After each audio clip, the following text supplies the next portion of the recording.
Commander Shepard has been recovered. The Lazarus Project will proceed as planned.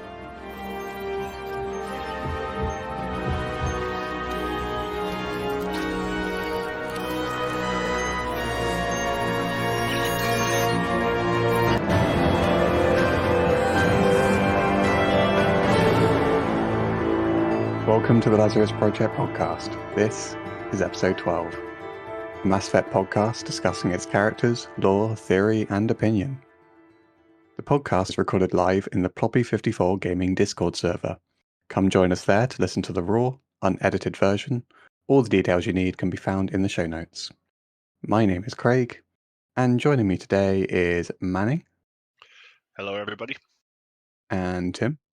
Hello. In this episode, we will be talking about the inevitable case of a video game adaptation of Mass Effect.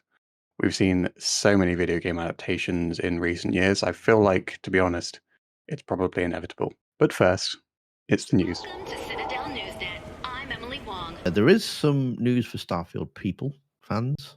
It was revealed in a live stream or a podcast or something that Todd Howard revealed only 10% of Starfield's 1,000 planets have life on them. For us, we view it as giving you choices when you look at a system. This could include visiting barren planets that are only there to collect resources, or planets with major cities for players to explore and progress the story in. Obviously, it's procedural, so there's no way we're going to go in and crafting it. Howard continued. What we do is handcraft individual locations, and some of those are placed like this or other quest locations, and then we have a suite of them that we've generated or placed when you land, depending on that planet. What do you guys think of that? Well, if there's really 1,000 planets, 10% is still 100, isn't it? That's very true. I was going to say 10% even kind of seems a little bit high. I suppose like the Mass Effect planets where you land on and a little hut or a little shack, and like one person stood there or something. And then I would be curious to know. Sorry. I was going to say, then they can claim it's like that's one of the 100 because there's one person there. I'm just saying I would be that guy who just goes to one planet to be the one guy who can just say, I am the ruler of this planet because I'm the only one who lives here. I would be curious what I was going to say. I'd be curious to know when he says that 10% of the planets are going to have life. So like just say hypothetically, if a system has 10 planets, does that mean one of them's always going to have life and the other 9 are going to be barren? Or could you theoretically run into a system where, say, all 10 planets are barren, or if you get really, really super lucky, all 10 are fully populated? Did he mention anything about that? No, he just said that there are merits to empty planets, though, as it balances the busy ones out to create a more believable universe. I think it is the moment when you land on some of these barren planets, and again, will generate certain things for you to find on them. But if you look at a planet, you'll see that it has the resources and things that you want. I'm reading this from the Kotaku website, or the IGN website, sorry. If anybody wants to. So basically, it's going to be like Settlers of Catan in space. Yeah. I think, didn't Mass Effect have that kind of thing as well, where you could just go to planets where you wouldn't find anyone as well? I mean, obviously there aren't as many planets in the first Mass Effect, but yeah, most of the planets you could land on that didn't have meaningful stuff there. It might have, like I say, the odd outpost sort of thing, or a little hut that had a dead side and a log entry or something. But yeah, it was more about exploring, really. Some of the stuff that you had to go and look around in the emptier parts of the map to actually find some of the other stuff on the planet. To me, I almost found that to be part of the draw to the first Mass Effect was exploring the empty, barren planets. Like even like the little Easter egg thingies you'd find, like you said, like whether it's a little shack with a dead body or the Prothean pyramids. You have like the first time I played, you have no idea how many times I was trying to there has to be a way I can interact with this or like on Tally's loyalty mission, I forget which one of the 5 planets it's on, but on one of them, if you drive out in the middle of nowhere, you can find this absolutely enormous skull that you can scan, and it's like unidentified creature, and you're like, oh, what is this? And but like they never give you answers. So like the mystery, like that just helped build the mystery, I guess, and that was cool, I thought. I was actually wondering this the other day. Do you think they'll have like a codex in Starfield? Yeah, I I should would imagine imagine so. they'd have to. It might get filled out as you play it. It might be one of those rather than like a Mass Effect one where it's all like a lore-driven world already. You might have like your basic stuff, but as you explore, then that gets filled out. I think that's what happens in No Man's Sky. It kind of starts off blank. Mm. Well, Mass Effect does that to a degree too. You get all the basic stuff about like the main council races, some of the secondary races, the history of the Alliance, and blah blah blah. But you actually get an achievement for finding all of the codex entries. Didn't know that. I don't really look at the codex, to be fair. Codex is one of those things, though, as well, isn't it? Like every time you look at it, you will find something like really interesting, but it's like it's probably the same for you, Tim, which is, you know, it's just like the effort of checking it every time you find something, and Yeah. it's like it's just I just I don't play games to read. I just play games to play. See, Yeah, but like they if you did it don't, quite well with the first Witcher game, because in order for you to defeat monsters, you had to go and find out about them, and then it got added to your bestiality or your bestiality, beast. That's not the right word. bestiary. Beastery. That's it. Yeah, I know what I meant. So yeah, it got added to that, and then to go in there, you would have to look up, what potions and what it was weak to. But then they kind of just did away with that for the other 2 games. So if Mass Effect had something like that, if you had to go in and look up what Geth were weak to, then I would have probably used it a lot more. But as it stands, I don't really use it, and like you get the voiceover, and you can actually read faster than the voiceover. So Of course, Geth would be your example, Tim. they're machines. But if you don't read the codex, how are you supposed to find out interesting facts like how the Solarians have the same problem Krogan do, whereas only 1 out of every 10 or so on average is born female and the rest are all men? Or do you know why Krogan call Varen fish dogs? Huh? That's deep, cutting edge information you can only get from reading the codex. I have a Manning that can tell me interesting facts. Speaking of the Geth, I always was a little disappointed. I think it's if you save the council, the guy on the top floor of the Citadel, the Turian who sells you weapons in Mass Effect 2, where he asks you to bring you a Geth's head so he can make a desk lamp. I was always a little disappointed, especially after all the nonsense you can do with those 2 Krogan and the fish, that you couldn't actually bring him a Geth's head as a side quest so he could make a lamp. A random anecdote. I tell you what, though, that's a great idea for the BioWare store, though. Just a Geth lamp. I wouldn't mind the lamp that Vetra lost in Andromeda, though. For scientific research purposes only, though. I don't remember what that lamp was, to be honest. Apparently it was a nude Asari. Oh. She said it was hideous, but she had an emotional connection to it. Or actually, or did she say vulgar? I don't know. She said that it was awful in one way or another, but that she wanted it back. Weren't there some other things that they announced about Starfield as well? Like, didn't they say that there were like going to be 4 romances or something? I initially heard that there was going to be in it, and then I heard that there was going to be romance in it. So I don't really know. Yeah, but there's never sex in a Bethesda game, is there? It's going to be like a No. Skyrim situation, probably, where you can just like get married and then maybe kiss someone Lay on the same bed with them, and that's about it, isn't it? Mhm. on top of the blankets. But yeah, I heard that there are going to be 4. 4 doesn't seem like that many, to be honest. I mean, how many are there in Fallout? Fallout 4? Do we know? I haven't got a clue. I don't know. I suppose 4's just kind of like a bare minimum because there's usually that many in like RPGs now, isn't there? Yeah.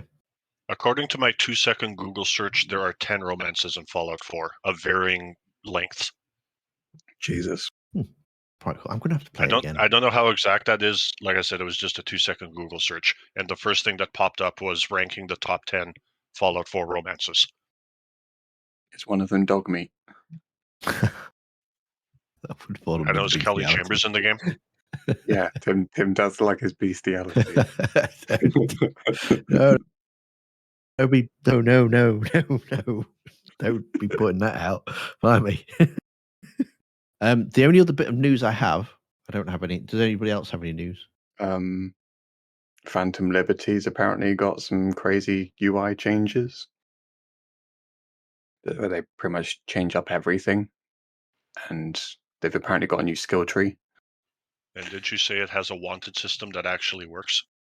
Yep, they've got a wanted system that actually works. But there's going to be a skill tree now and like a gear system where all of the stuff you pick up is purely cosmetic, and then this other skill tree, or I think, is the thing that determines your stats. Isn't this just for the next gen though? I know there's 2 patches coming out, isn't there? There's one that's just next gen only, and there's one for Yeah. everybody. Yeah, it is just next gen only, I think. I need to upgrade. Desperately need to upgrade. Yeah, I think the game generally runs better on next gen as well. I can't decide though. I need either PlayStation 5 or Xbox Series X. Well, there is always the cheaper option as well. There is the Series S, but obviously obviously the cheaper options are digital only. That's the only thing. That's not next gen though, is it? That's like No, Series S is next gen. Oh, is it? So the only other bit of news that I have, it's something for Manning really.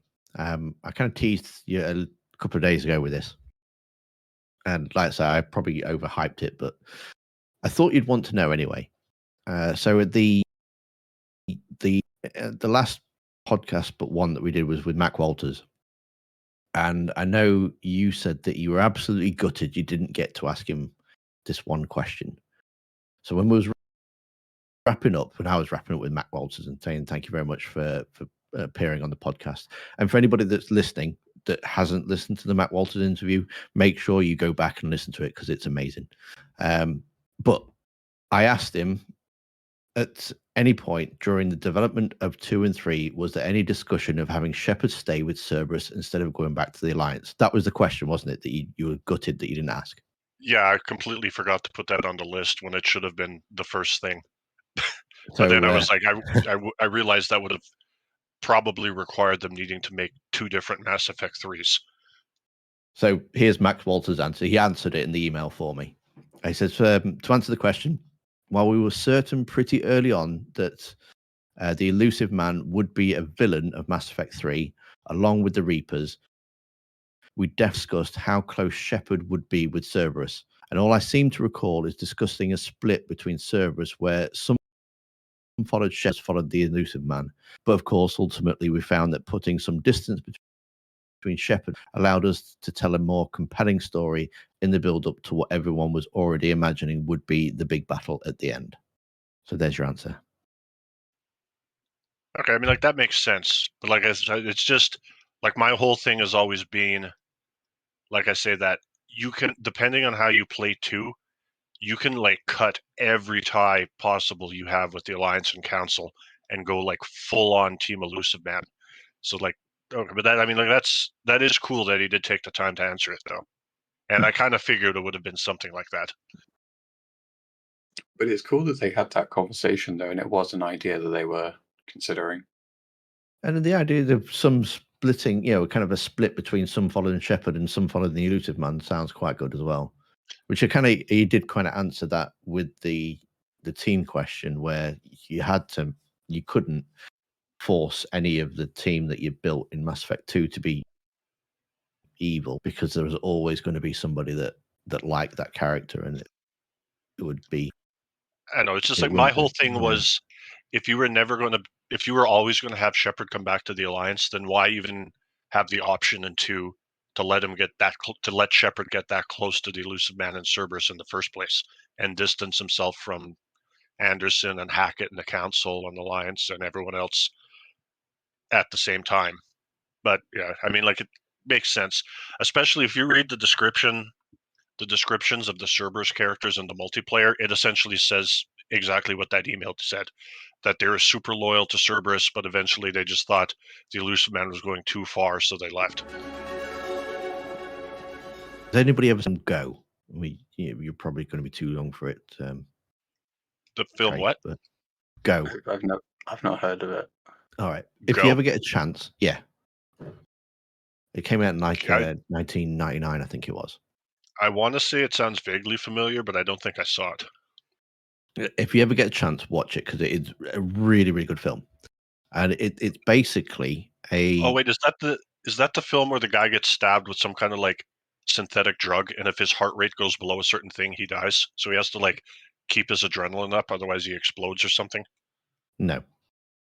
Oh, I don't know. Oh, okay. Maybe. I don't know. I don't think so. But from what I can remember, is it's about like of young teenage people.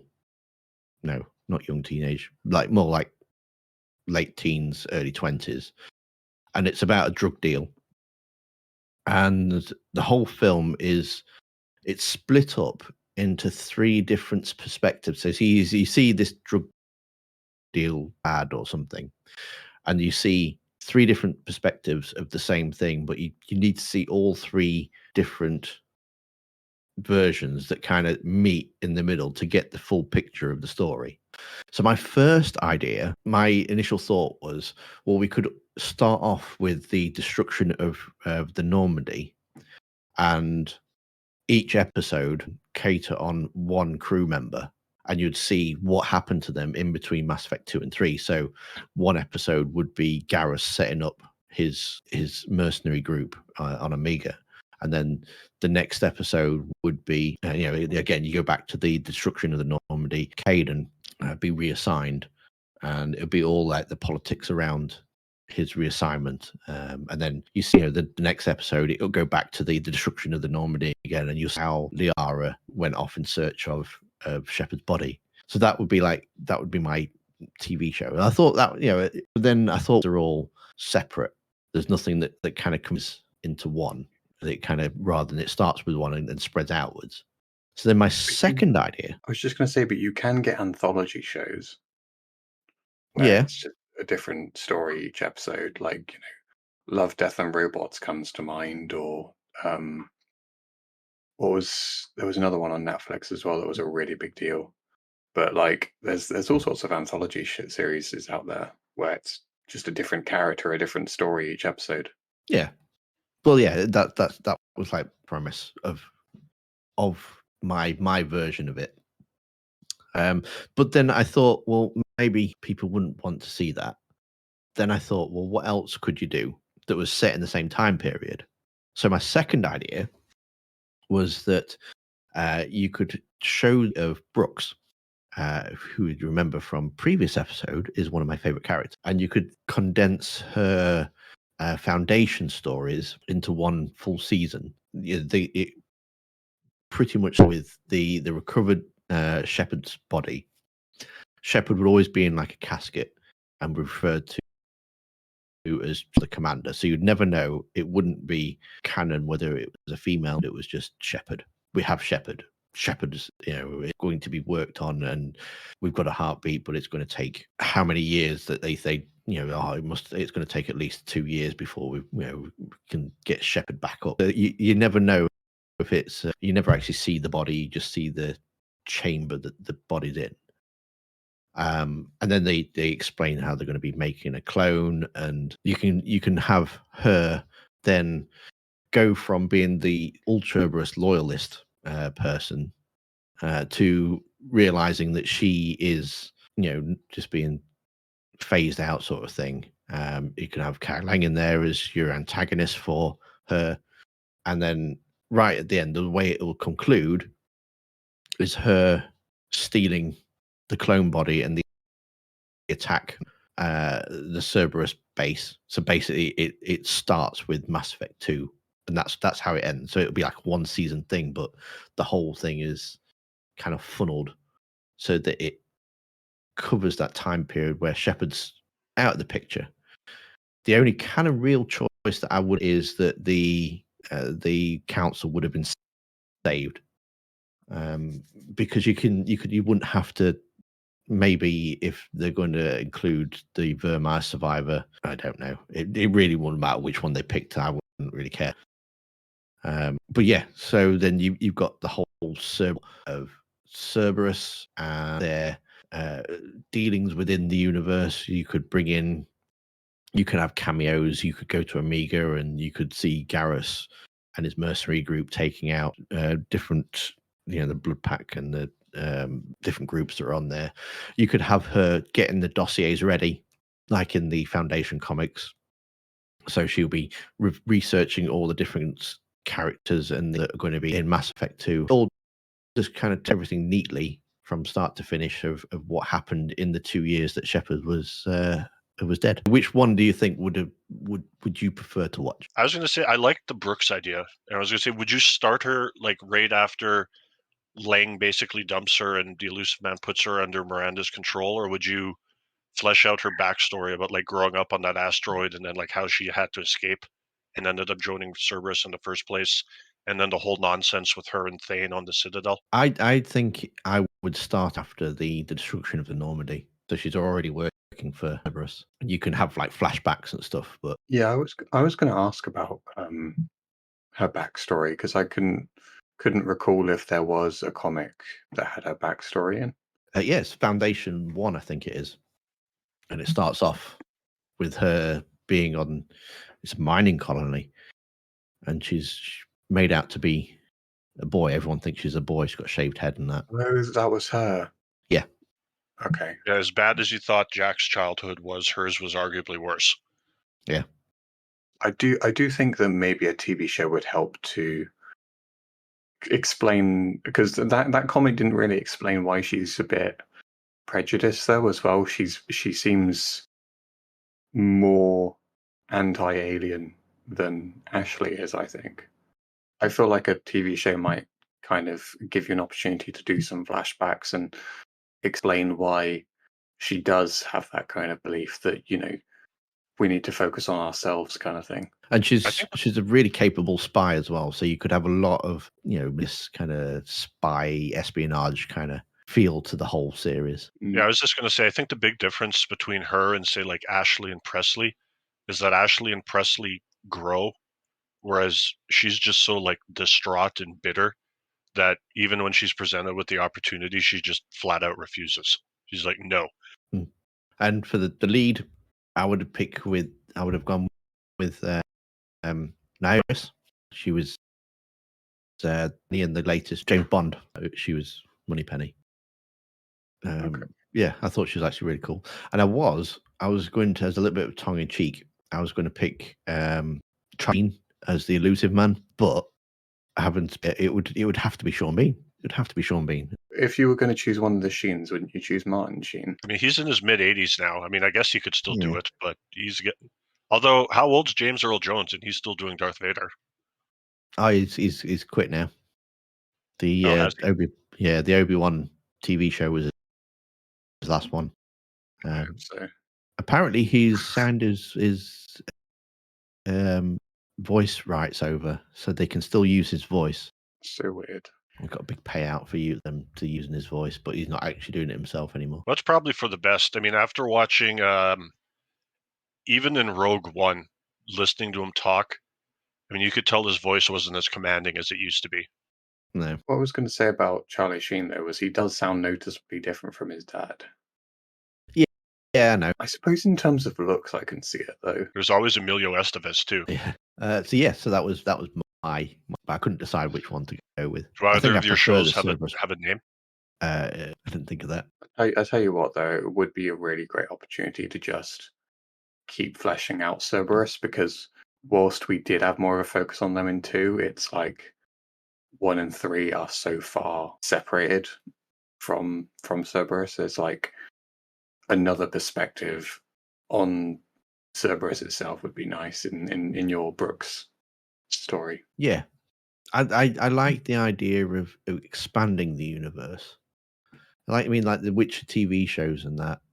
I think I watched the first, like about half of the second season, because they're just trying to retell stories, and then they change it. It doesn't.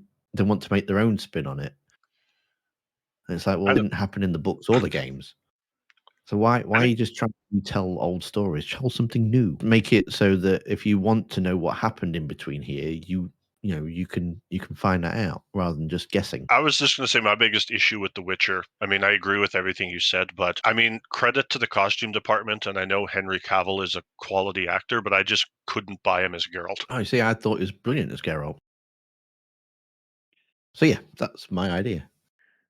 Yeah, I think it's very interesting. I think the only challenge with it would be trying to make Brooks a bit more understandable, because you can feel bad for her, but you have to find a way to root for her if she's the main character. Yeah, I suppose that you can't.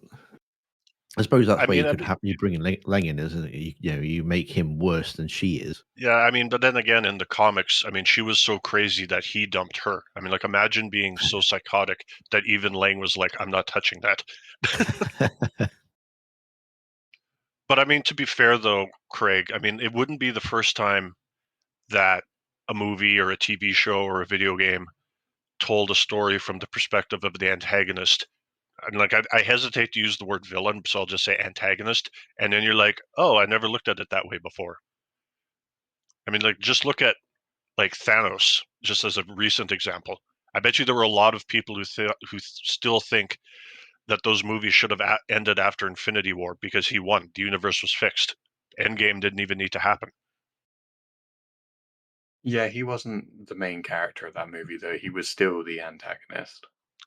Yeah, but I mean, like, even though he was only in it, like, he wasn't the main character, but he was in it enough that you could understand his motivations, and you could see that he felt like empathy, like when he had to kill Gamora to get the one Infinity Stone. I mean, like, he like cried, and like you could feel empathy, and even if you disagreed with him and thought he was a quote unquote bad guy, you could at least understand him. He wasn't like, it's like, or to use another fairly recent example in the Call of Duty games, Vladimir Makarov is just like a Saturday morning cartoon villain, whereas General Shepard, you understand why he is how he is. He's still the antagonist, but you get him, and part of you feels bad for having to go against him. I'm going to use a movie example here because what you're saying makes perfect sense, to be honest. There was don't know if you've seen Joker, but that film's amazing, and it tries so hard to make you feel bad for this guy that becomes the Joker that you just kind of almost root for him in the end, because it's like the backdrop of everything he's been through, the world he lives in is so sad and broken that you kind of want him to just tear it a new one. Like, Yeah, 100%. and maybe seeing that kind of broken side of the Mass Effect galaxy would kind of, I don't know, make you empathize with Brooks a little bit more. Maybe you show worse areas than Omega.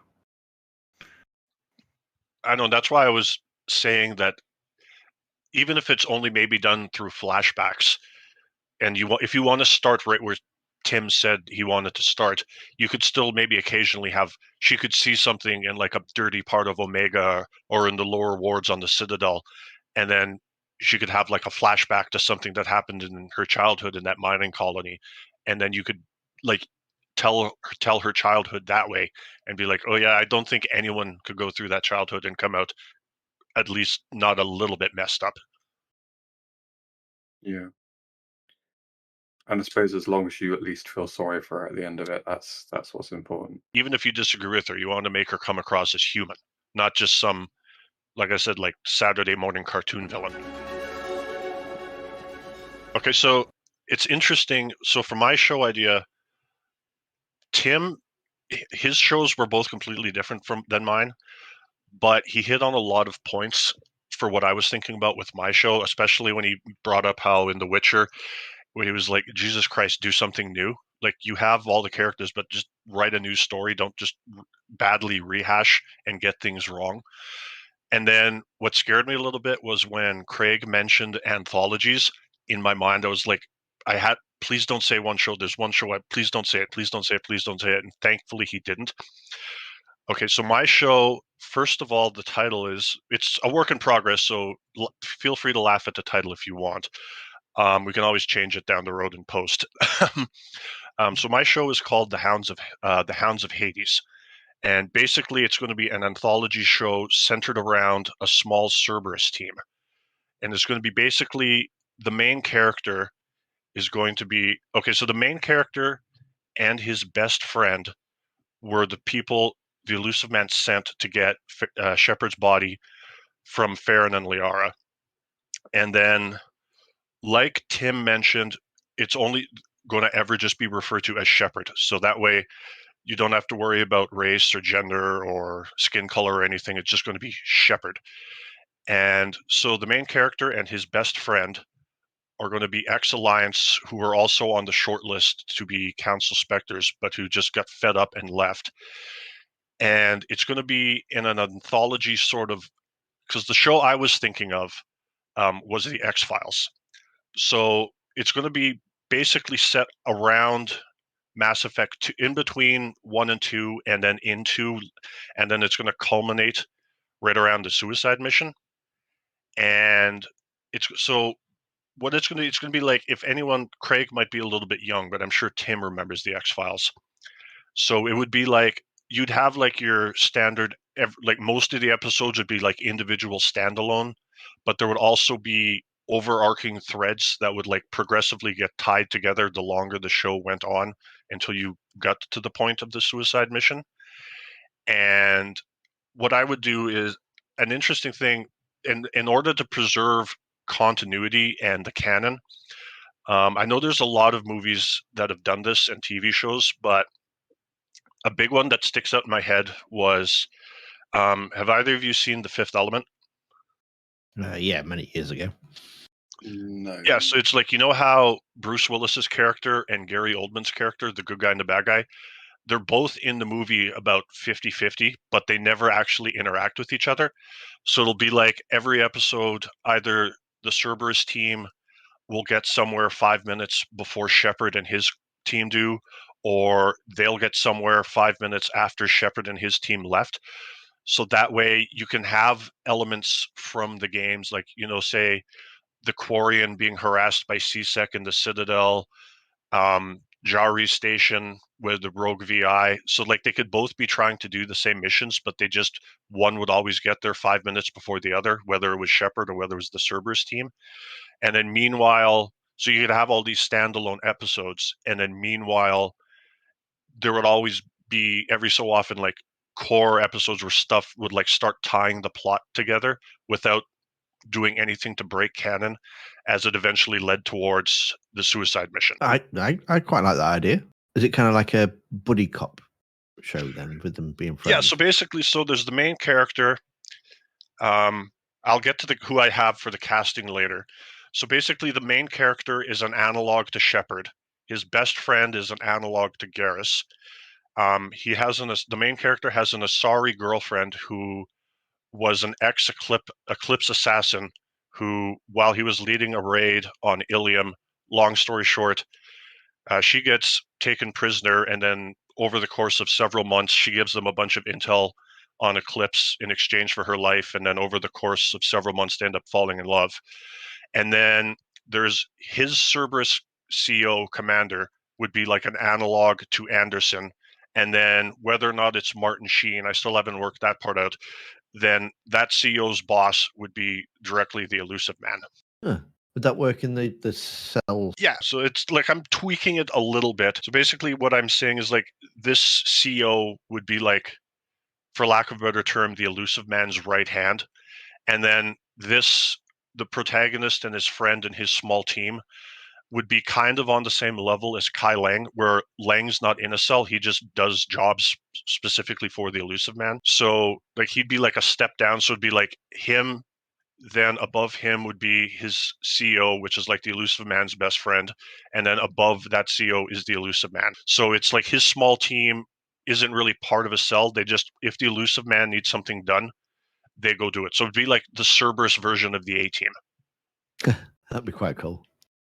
for lack of a better analogy.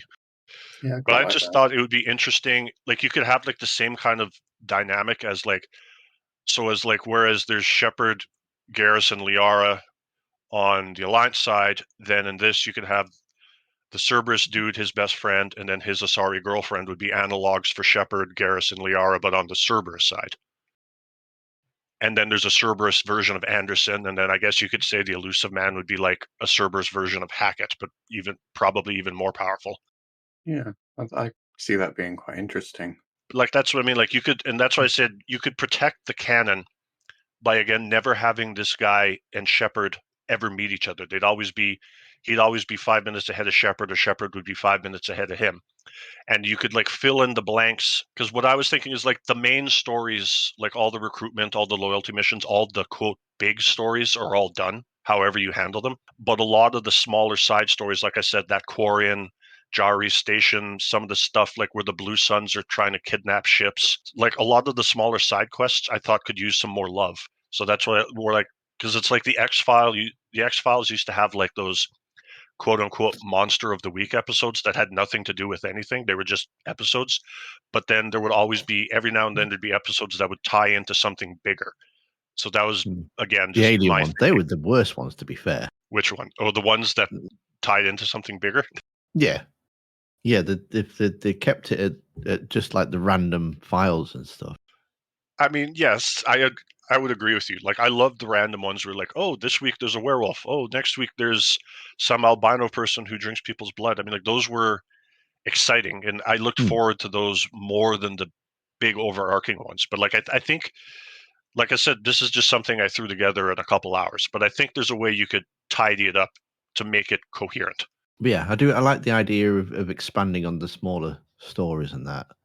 Yeah, exactly. And again, I tried to make analogs for the characters that everyone knows and loves, like Garrus, Liara, Shepard, etc., Anderson. But and then in addition to what you were saying with your Brooks idea, it would be the same dynamic, but it would be from the Cerberus side, and it could flesh out Cerberus, and you could go as the show progressed. You could find out more about Cerberus, just like how you find out so much about the Alliance and Council in the games. And sorry, Craig, I think I cut you off. I was just going to say I think it's really interesting, and you don't necessarily have to tie it into just side missions. You can just create whole other stories that just expand the universe.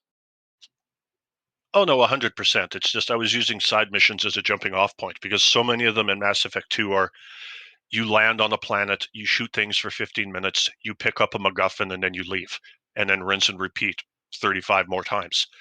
But some of them, if you like read like the mission descriptions of them while you're landing, like they're in interesting locations, and some of the some of them sound like just as much as everyone hates the Firewalker missions, there's some actually entertaining and interesting lore and stuff going on there. So like just I feel like you could build on that, and then of course you're free to make up your own stuff at the same time as well.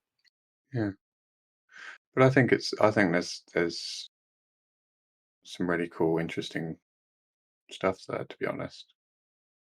And I gotta be honest, I'm not usually a fan of like just crime drama stuff, but like if it was set in the Mass Effect universe, I'd be way more interested.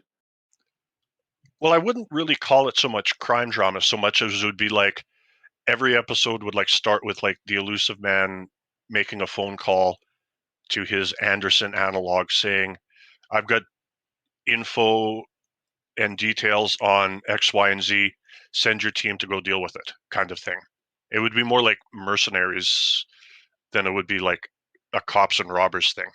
Okay, so you're saying it would be more like a thriller Yeah, or it an would be like action it would be thing. more. It would be like a gritty like adults like adults only is the wrong word, but like I don't want to just be like cliche and say like Game of Thrones in space, but it would be like that kind of thing. It would be like the kind of show that could only be on HBO, because like you would not want kids to see it. And I would at the same time try to make the Cerberus characters, while they would definitely not be good, I would also try to make them not like outright cartoonishly evil either. Like try to find that happy balance. Yeah. And now you're going to laugh at me for my casting choices. So make sure you're sitting down and make sure you're not drinking tea because you might spit it out. So for the main guy, I have Adam Driver. I'll pause while you laugh. What was For he in? his best friend, sorry, What was he in? Star Wars. he was Kylo Ren. Oh, okay. Yeah, I knew that. For his best friend, I have Jason Momoa. For his Asari girlfriend, I have this one. I might have to explain to you, but you might not have heard of. I have Matilda Lutz. I'm not familiar with that one. She's an Italian actress who's been in a lot of like revenge, thriller, horror type movies. You'd probably know her face if you saw her. You just probably wouldn't know her name, but she's been in a lot of stuff. What did you say the name was? Matilda Lutz. I'll pause while Craig runs off and Googles her name now. Hello, everyone. I'm Mac Walters, and you're listening to the Lazarus Project podcast. For the Cerberus CO, I have Javier Bardem. And then the Elusive Man, I have Martin Sheen with a question mark, because again, he's in his mid-80s, and I don't know if he'd want to do it. But like whether it be Charlie Sheen or I wouldn't put Sean Bean, but I'm sure we could figure out some way to make it work. You've got to have Sean Bean in there somehow. I mean, I'm sure we could work him in somewhere. He could be in one of the. I'm sure he could be like one of the Cerberus contacts in one of the episodes. He could get blown up and fall out an airlock or something. I can kind of see you're a Asari type character. I don't think I recognize her, but I can see it. I think the biggest movie she was in, at least the biggest one I can think of off the top of my head, was 2017's. The movie was literally just called Revenge. And there was one called I Am Vengeance. Oh, actually, yeah, there is a Revenge one. Sorry. I haven't seen that though. So that is my idea for a crazy 18 plus expanding on Cerberus idea for a TV show that tries to have Cerberus versions of popular characters from the game, popular good guys from the game, and then there could be like and then I try to also add in like again like the little cat and mouse aspect where like every episode you're wondering, they never actually interact with each other, so every episode you're wondering, oh, is Shepard going to get there first, or is this guy going to get there first? And so just like it builds like a little bit of suspense every episode. Like you might know what's going to happen, but you're like, ooh, they're both going, who's going to get there? The only thing you know is they're not going to see each other. Although I don't know if that maybe takes out some of the suspense, knowing that there's never going to be a confrontation. I think you could still throw in other characters for them to have confrontations with. I think you could have like James or Ashley or Caden or Garrus or whatever. I would guess like the only main thing is like Shepard would never be able to be on screen just to keep the canon intact. Mm. Wouldn't you want, you say like your best friends are both like male, wouldn't you want a male and a female to give you that bit of... Well, I thought I did that with him having the Asari girlfriend who actually ends up joining Cerberus and then comes out on the missions with them. Like she's a former Eclipse assassin, so she knows how to handle guns and firearms and stuff. And she's a biotic, obviously. Because I think the thing is, like a male and a female, but if I did, I would want it to be kind of like a Chris and Jill kind of situation from Resident Evil, where they're like, one's a guy and one's a girl, but there's like nothing sexual there. They're just completely professional. Yeah, I like it though. Yeah, I think it's really cool. Do you have an idea of how long the series would be? Do you think it would be like a long running thing like X-Files? Well, I mean, well, that's just the thing is, I mean, like, I don't know. I was trying to think in my head, like realistically, like you could do, because I mean, if you ended the first season on like right when if like the last scene of the first season was right when the Normandy's jumping through the Omega-4 relay, that would be a sweet cliffhanger place to stop to lead into season 2. But at the same time, I don't know, do you think you could fit all of Mass Effect 2 into say one, I don't know what even is a TV series now, like 16 or 17 episodes? Like could you fit all of Mass Effect 2 into that, even if they're all hour-long episodes, could you fit Mass Effect 2 into 17 hours? Just picking a random number? If you stuck to the main story and chop stuff out, I should imagine so. Because to me, I feel like you would almost need 2 seasons. But again, like, because you wouldn't want it to be rushed, but at the same time, you wouldn't want it to be so long that people would lose interest. So that was the kind of thing where I was getting hung up. Yeah. Because I feel like a show like that, you would like want, I don't know if marinate's the right word, but you'd like want to like let it kind of set in and like let people take the week to figure out, like have like their quote unquote water cooler talk and be like, oh, what did you think about this? Or oh, when that, like with Game of Thrones, like after the episode, like people spent the entire week just nonstop, never shutting up about it. Yeah, the Yeah. whole extra episodes, didn't they? It sounds like you've got so many new characters in there, though. I feel like it should be at least 3 seasons, to be honest, because I don't know. Well, I mean, the base cast is just the dude, his best friend, his Asari girlfriend, and his CEO. So there's only going to be, every episode is only going to have 4 main characters that are going to always be in every episode. Everyone else is just going to be cameos or maybe random pop-ups of the elusive man. But other than that, it's just going to be like the 4 characters, and then just like interchangeable Cerberus grunts to fill out the team for like the gun, for anything that needs to do with gunplay or whatever.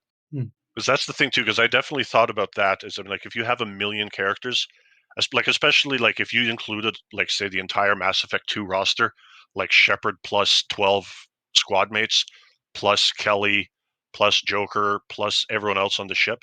I'm like, it would have to be like 10 seasons just to get to know everybody. So I'm like, I think 4 is good. You got the boss, and then the 2 guys and his girlfriend, and then everyone else is just Cerberus grunts who never take their helmets off.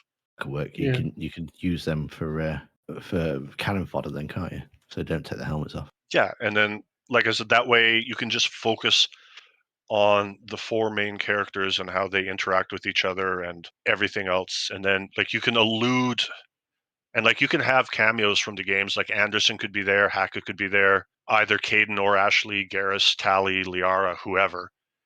It's just as long, the only big thing was Shepard would never have to be on screen, just to preserve the canon, like I said. Yeah, I think it's quite cool.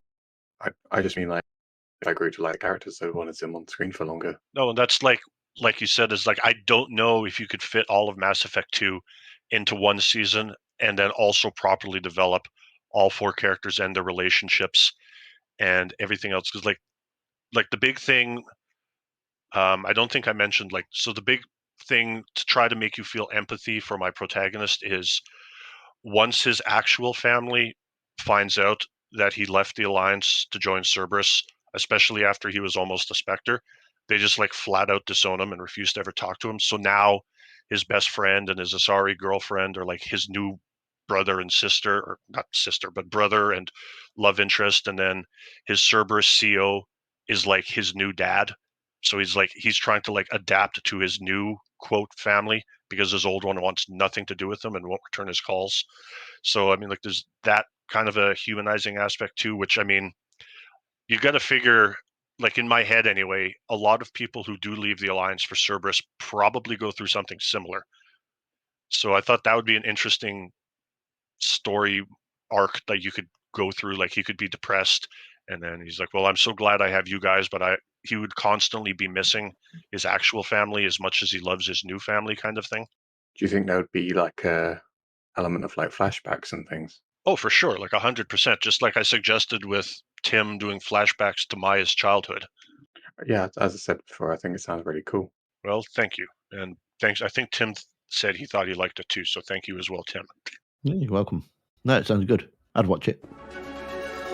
Go on then, Craig. You said that you have something that It's is going to be the Mass Effect version of EastEnders. Watch. I'm going to be perfectly honest. You guys were talking so much about preserving the canon and stuff, and I'm just going to split it wide open and destroy it. Well, I mean, if done right, that could 100% work. Because I think I did what Tim did, and I misinterpreted what we were going to be doing. I kind of just made a show that is literally an adaptation of the games and changed it to fit a TV show format. Because I know you guys haven't seen the Last of Us series, but one of the great things that does is it uses the TV series format to make certain aspects of the story better, like show a different point of view and develop other characters who previously were just enemies you shoot. And I wanted to try and do something like that with a TV show.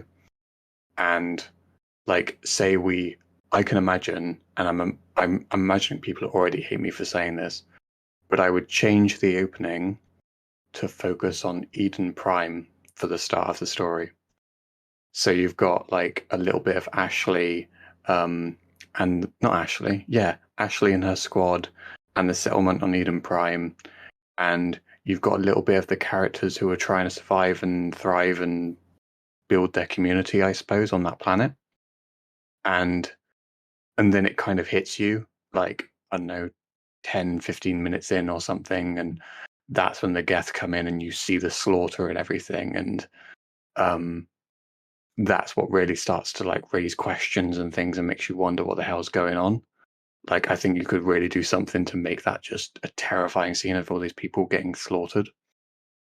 And then you would lead that into the distress call, or rather the end of the distress call, and Shepard receiving it.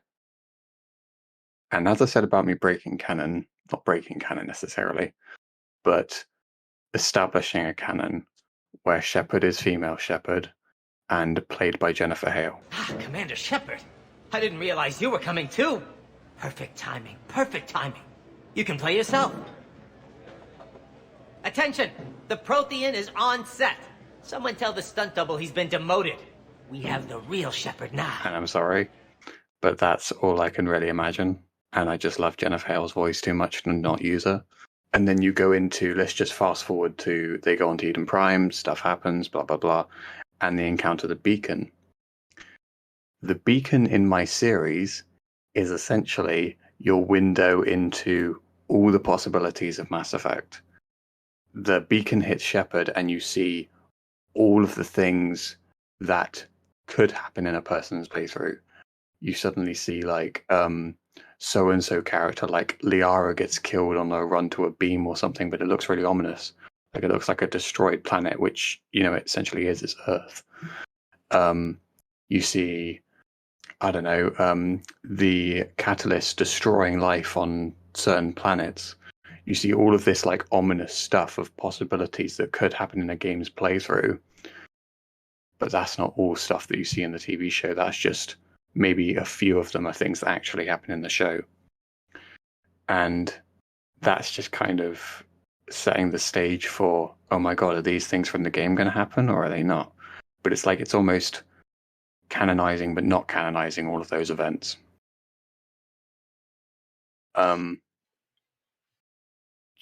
I don't know what you were going to say something there, Manny? I was just going to say, if you're going to be focusing a lot on Eden Prime, would you be instead of starting, say, right with Ashley and her squad? I mean, would you be interested then in going back a little bit even further and like, because you could explore Jenkins a little bit more too, because for some reason everyone seems to love him, even though he's only in the game for 45 seconds. But that's like where he's literally from. I mean, maybe a hint at people who knew Jenkins or something, but like it's not really going to be a strong focus of the series. Right, fair enough. I got to be honest, when you said that you were going to be focusing on Eden Prime and splitting the canon wide open, part of my head immediately jumped to, oh my God, he's going to have it when they dig up the beacon. Instead of a beacon, it's going to be a marker from Dead Space. No, I meant like it's more going to be a straight adaptation and certain things are going to be canonized or not canonized. No, I know. I get that 100%. It's just my mind works in funny ways. In terms of like major decisions, though, Ashley lives and Caden dies because like I just think Ashley's a way more interesting character, and I think her arc's way more interesting, and multiple reasons there. I think. I think there's potential for a lot more drama as well, because you've got clashing personalities there. You've got Ashley with a bit more of a prejudiced belief, and I think you could really go for some argument scenes there with them debating on different choices. Rex Lives is another one, because I mean, I just don't see the trilogy without Rex. I mean, I know it's possible, but it just doesn't feel right to not have him for the. Because I would imagine this series would be the trilogy, but it would be split up into seasons. So season 1 would be the first game, season 2 would be the second, etc. Udina becomes the counselor, just because I think choosing Anderson doesn't have any impact in the game anyway. And I think if you think about Shepard and how much he or she has experienced in terms of politics and the BS and the whatever, I think it makes sense for her to just be like, screw it, I don't care about politics, you decide amongst yourselves who's in charge. And then Udina ends up being in charge. I think that just ties up a lot of loose ends and issues with, you know, the third game where Anderson's just mysteriously not counselor. Which I'm sure is explained in the Codex entry. I always pick Udina, to be fair. I do too. Well, actually, no. What I do is I tell them, I pick the middle option, which is like, screw you guys. I'm going to go stop the Reapers. You fight amongst yourselves. And then when I get to the comic book part at the start of Mass Effect 2, then I pick Udina for all the reasons Craig and Tim basically just both said. But I will say, though, I like your idea, though, about having, say, Ashley get into like more arguments and having clashing personalities. Because one thing in Mass Effect 1 I always found really interesting is like when you go down to talk to Ashley, she'll have like these open and frank and honest conversations about how she doesn't trust Rex and Garrus and be very blunt about it when Rex and Garrus are literally both like 6 feet away from her. And they obviously are hearing all this, and given both of their personalities, especially Rex's, the fact no one ever like confronts her on it, and like Shepard never has to defuse a fight, I always kind of found weird. I'll be honest, when I said that, I was thinking about an argument between Shepard and Ashley, but that's a really good point. Like having her argue with like Rex or Garrus would be really interesting, or seeing a full blown argument with Liara, because I know she in the games especially doesn't like Liara. I still haven't figured out why, but in the first game, for whatever reason, Tali is the only alien that she doesn't outright distrust. She doesn't really talk about Tali, does she? No, that's what I mean. She flat out says that she doesn't trust Rex or Garrus and doesn't think they should be able to be snooping around engineering. And then she just flat out cannot stand Liara, especially if you're trying to romance her. She's like, why would you do that? You're going to like get space gonorrhea or something. It's just like she just hates Liara, but for whatever, she just is cool with Tali. Well, Yeah. Liara is a bit know-it-all, isn't she? Whereas Tali's more innocent and just kind of. Do you want me to go through all of the crazy canon decisions I made, or should I? Yeah, go for it. Yeah, please do. So I'm kind of skipping ahead a little bit because I don't think there's really many other major decisions in the first game, but all that kind of argument Do you drama. save the Rachni Queen? Yes, Shepard spares the Rachni Queen, just because I think you've got to have a little bit of, I don't know. I feel like this Shepard's gonna trust that the Rachni won't make the same mistake twice. Skipping ahead though to the second game, I am going to have some companions die in the suicide mission just because I think there has to be some sacrifice for it to get done. And Manning, you're not going to be too happy with me. Saeed dies. Does he at least go out in a blaze of glory, or is your Shepard going to be a dick and leave him under that burning log on Zorya? No, he dies during the suicide mission. He doesn't die in there. He dies during the suicide mission. And basically, it's probably wrong to just skip so far ahead to the end, but just Zaid, Kasumi, and Samara, they die sacrificing themselves in the collector homeworld to get everyone off. Because for Zaid, I think it makes perfect sense, because Zaid is a very selfish, hard-ass type character who seems like he doesn't care about anybody. And I think having him do something so selfless would be a perfect way to round him off. So he's going to be like your Boromir, I've seen Lord of the Rings once, but yeah, sure. the guy who's like he's trying to steal the ring for the entire movie, and then at the very end he sacrifices himself and dies, holding off the orcs long enough for Frodo to get away. I think I know the one. Yeah. Sean Yeah. Bean. Oh, right. Okay. You should have said Sean Bean. Yeah, it is basically Sean Bean. Kasumi, I basically just killed off because I don't think she's that interesting in the third game, and I feel like more than one person should die in the suicide mission. And Samara, I was kind of going back and forth on, but I just think her actions in the third game are kind of dumb. So I'll kill her in the second game, in the second series, or the second season, rather. Is your shepherd going to go into the suicide mission with everyone's loyalty, or is there going to be some disloyal people just to spice things up? Well, the loyalty missions thing is very interesting. I think it's really difficult deciding how all of that gets worked in. I suppose Shepard probably would help all of them, I think. But it doesn't work on a loyalty system in the series. So she would do all of these things to help people, but certain characters would still die, like Zaid would still die, Samara would still die. But Shepard would still do these things to help these people. Because on a series perspective as well, you need as much time as you can with these characters, especially if they're going to die, don't you? Otherwise, their death doesn't really carry much weight. Oh no, 100%. And then like that's the thing too, is you can have everybody's loyalty and still lose almost everyone in the mission if you don't know what you're doing. Yeah. And also, I'm going to kill Kelly and Gabby in season 2 as well. Can't kill Kelly. Yeah, what are you going to do if you ever get a Varen on the ship? He's going to be lonely. Who's going to look after your fish? Yeah. Well, this Shepard doesn't have fish in the series, Tim. Don't have fish. But yeah, I just think like having Gabby die is just such a, I don't know. I found it so much more interesting when Ken had that dynamic with her. Like he was so close to her and then lost her. It was so sad, but I think it was like you could have actually had conversations with him about what that was like, losing somebody who you knew so well or you were so close with. And I just feel like you need to go into Mass Effect 3 feeling like anybody could go out, anybody could die. I've never To had be that. fair, having Gabby never lost die her. and then, sorry, So I've never done that. I've never had Gabby die. if you have Gabby die but save Ken, he's like clinically depressed to the point where it's like, it's just like I don't even know what the right words to describe the emotions for how depressed he is in the third game are.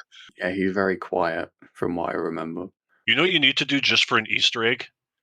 Have fish, and then during like one random episode, have Garrus radio Shepard and say, Shepard, do you have a minute? I need to talk to you about something. And then have Shepard say, can I wait a bit, Garrus? I'm in the middle of feeding my fish. And then when Garrus is like ... Shepard can be like, yeah, that's effing annoying, isn't it? Yeah, love it. Greatest Easter egg ever. I'm also going to tell you guys that there's a very controversial choice in Mass Effect 2 as well. Shepard's going to choose to brainwash the Geth, not destroy the heretics, but to reprogram them. That's worse than death. Yeah, but the If thing this is, was Dragon Age, you'd be like, you're talking about making an entire race tranquil. yeah, but I think, I don't know, I feel like there's something really interesting there. Like, Shepard won't see it that way when she decides to do that. She'll see it as the alternative to killing them. She won't think about the fact that they actually have minds and that the minds have developed and whatever. She won't see it that way yet. To this And day, I will never understand how that's a Paragon decision.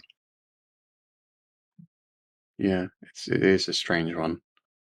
But I think that's what motivates Shepard's decisions going to the third game, where she's very much reconsidering things because Legions then said things to her like, the Geth can become fully formed AI, and she starts realizing, oh my god, I brainwashed those Geth. And then maybe there's a conversation about that in the series in the third season, and she's thinking, I can't do wrong by the Geth again. I can't. They've suffered enough, kind of thing. So does your shepherd then? What's the right way to put this?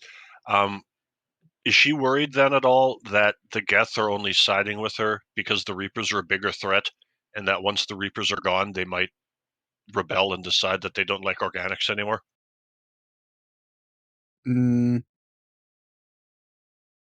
I would be surprised if I think that should be a conversation to have in the series, but I think no, I think she's very much. I don't know. I suppose when you put that into a series, it has to be a conversation or at least something people consider. But I think her guilt kind of clouds her judgment a little bit, where she's just kind of like, I've done them so wrong in my decision, like previously, like a few months ago, whenever it was. I have to trust that they can make their own decisions, regardless of what those decisions are. So, I don't know, like just working with them and not stabbing them in the back or anything. And maybe she would consider that they might betray them later down the line, but they're just like people, they'll act differently depending on what what Geth it is. I think they have independent thought. But anyway, moving into the third game. Sorry, because I know I've written so much. Shepard cures the genophage. Shepard ends the war between the Geth and Quarians peacefully. Miranda dies just because.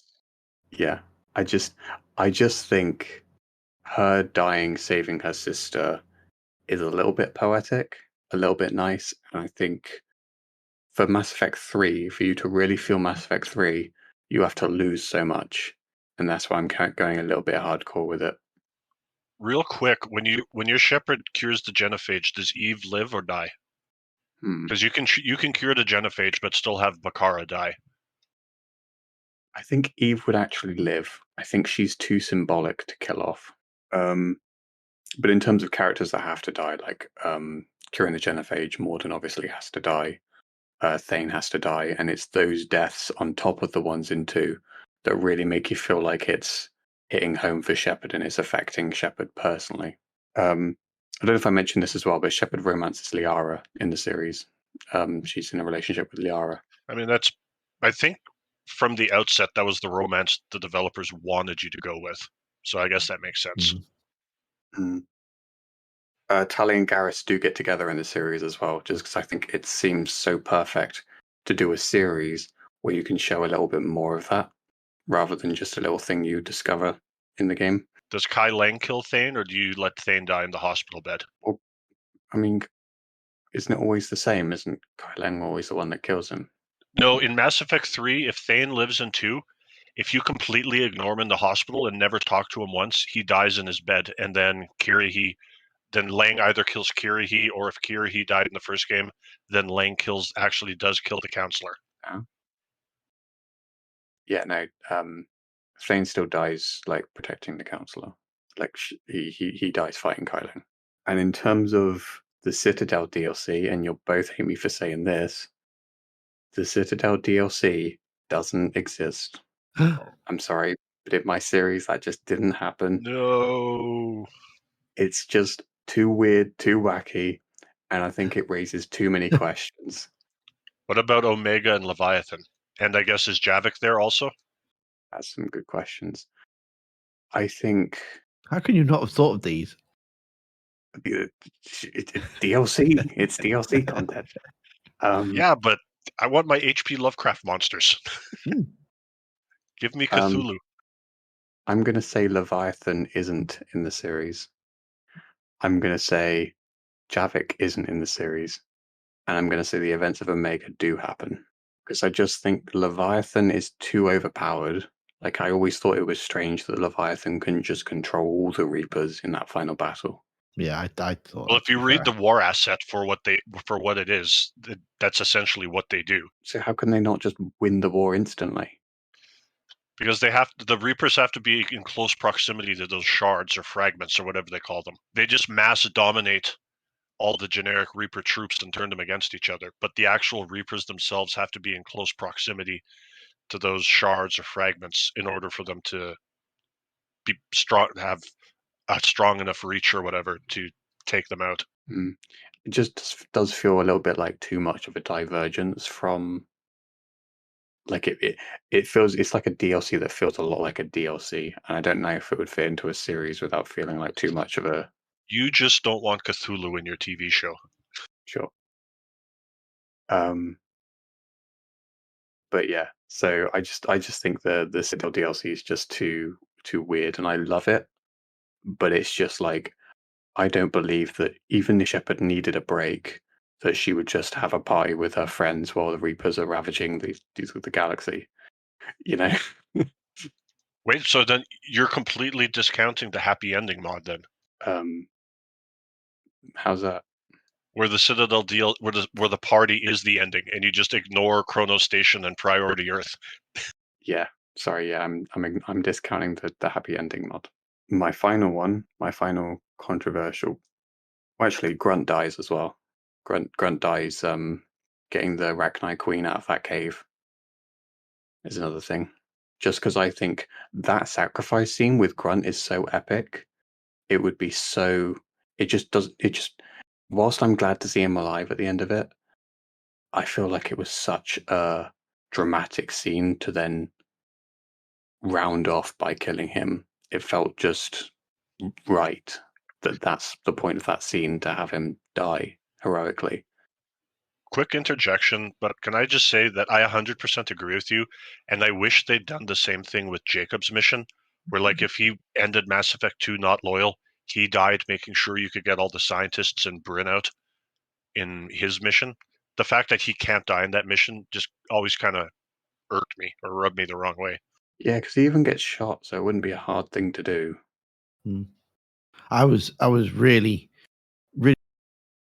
touched with Grunt's final mission, where he sacrifices himself. He goes flying over the edge. I thought, oh, that was beautiful. You know, he sacrificed himself to save you, and is gone out in a blaze of glory. And then, like 30 seconds later, he climbs back up and like, oh yeah, well that killed it then. Your twist endings would be Marauder Shield kills Shepard.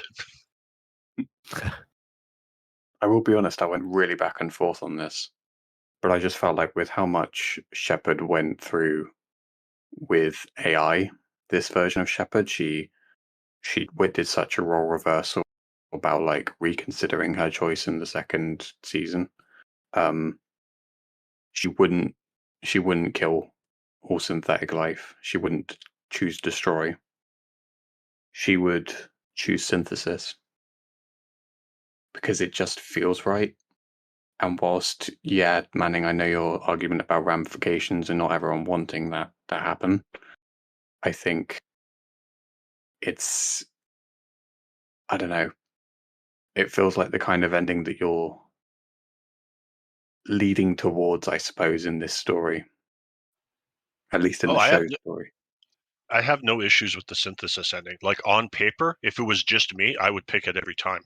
It's just like I've said, like I have issues with doing that to literally trillions of other people. But I like the synthesis ending. I was just worried you're going to be like, I made peace on Rannoch, and then half an hour later, I blew up the Geth. Yeah, that would really piss people off, I'd imagine. But yeah, that's essentially how it ends. But little things here and there, like what I said about Eden Prime, fleshing out those areas, having that expand the galaxy a little bit more, and maybe even spending a bit more time on Earth. Like we see Earth for like all of 5 seconds in the third game. I will say, I mean, I guess it was probably a story thing to like expand the galaxy and you can go out everywhere. But I will say that not counting spending 20 minutes on the moon in the first game, it's kind of weird that you'd never actually set foot on Earth until the third game when you're already a couple hundred hours in. Yeah, I just mean in like terms of seeing humans as well, like humans on Earth living their everyday life. before the Reaper War. Like, I know that wouldn't be the most exciting thing to see, but just seeing little bits about, I don't know, the politics of the Alliance being run from Earth for a little bit before we get to the Reaper invasion. No, I mean, like, and that's good world building too. I 100% agree.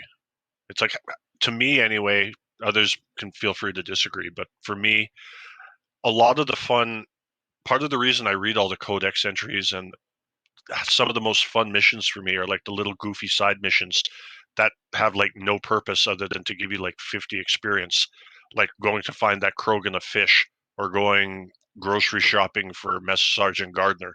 I mean, just little teensy tiny little things like that. Like that's such good world building. And then reading the codex, it's like that's like I want to, for something that like I'm this invested in, like the thousands of hours I put in, I want to know as much about the world as I can. So I mean, like stuff like that I love. But yeah, that's my very overly fleshed out story idea, which is obviously not very original either. I'm not gonna lie. I would find it hutchit, mainly because you make your own choices in the game and you're forcing choices on me.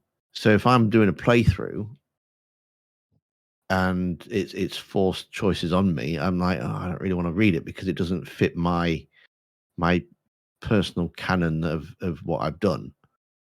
So if I wanted to watch your TV show, I'd have to separate it in my head as like this isn't part of my law.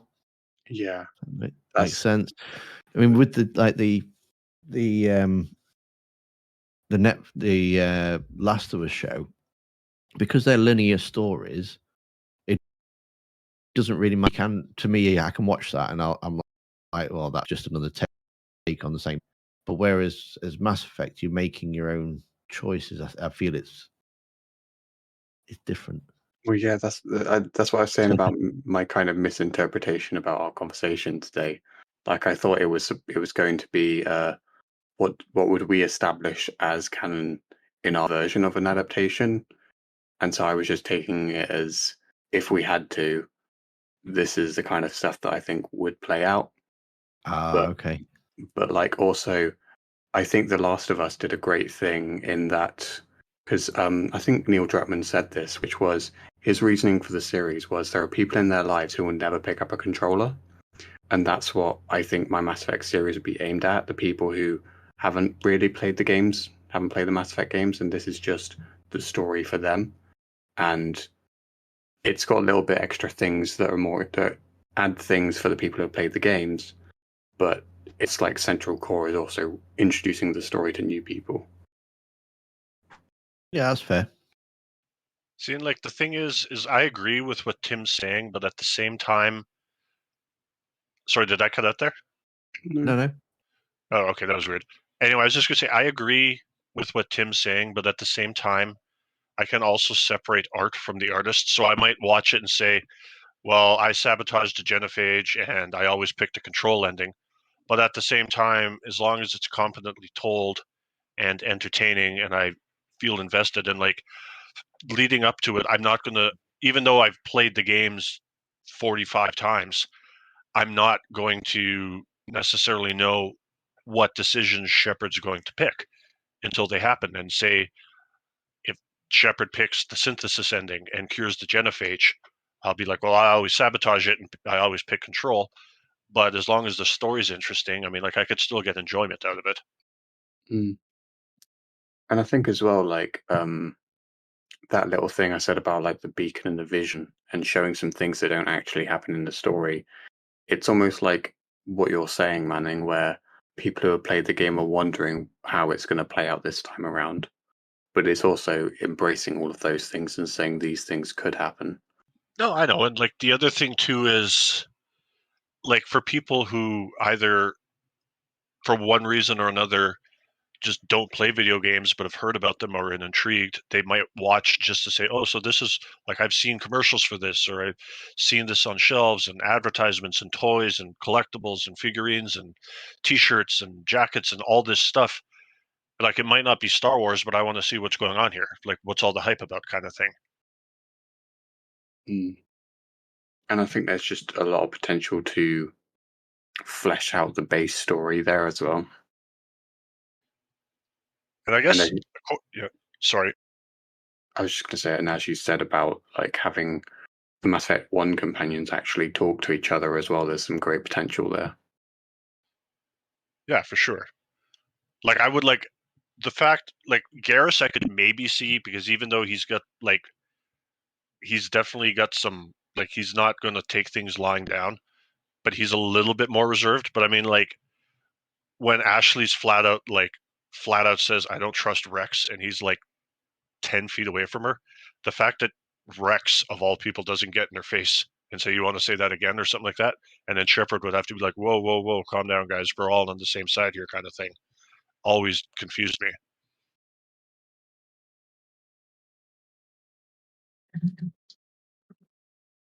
Mm.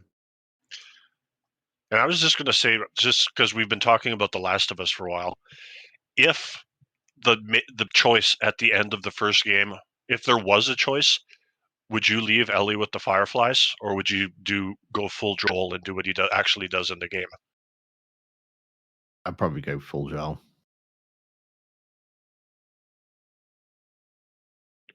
I think just because I don't have a child of my own, I would leave her with the Fireflies. See, like, that's such a tough call. I mean, on one hand, she's not really his kid, but on the other hand, and I mean, like, in that we're talking about saving the entire human race, but on the other hand, she is basically his kid, without just, she's his kid in every way other than DNA. But I think the point of the game as well is trying to make you as the player believe that she's your kid as well. I wonder, by that, because your actual daughter dies so early, by that point in the game, I wonder how many people even remember what your actual daughter's name was. Yeah. Sarah, wasn't it? Yeah, I was going to say, I think it's Sarah. Yeah. Yes. I was like, holy shit, now I don't remember.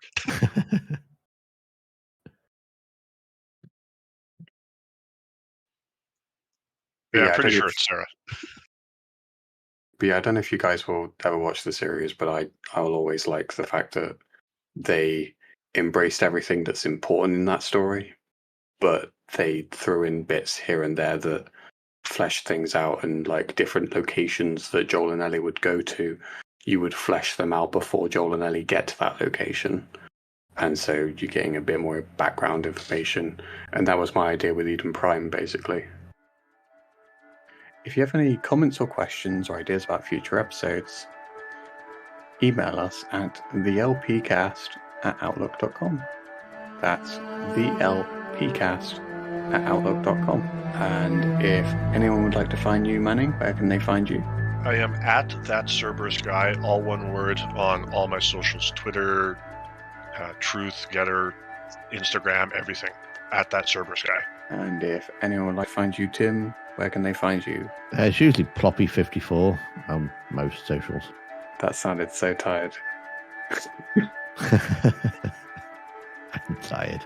And if you'd like to find me on Twitter, I am at Kraig and his Mac. And until next time, yeah. Thank you very much for listening. Thanks a lot. Thank you all for listening. Oh, and by the way, Tim, before Craig forgets, he wanted to ask your permission if he could keep when you said bestiality in, or if you wanted him to edit it out.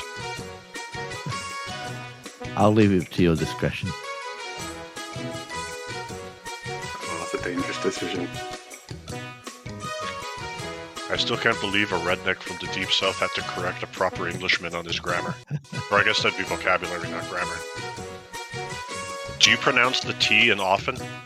And be careful, because depending on how you answer, depends on how severely I'll judge you. Yeah. So you say often. Oh, yeah, often. Often. It's often.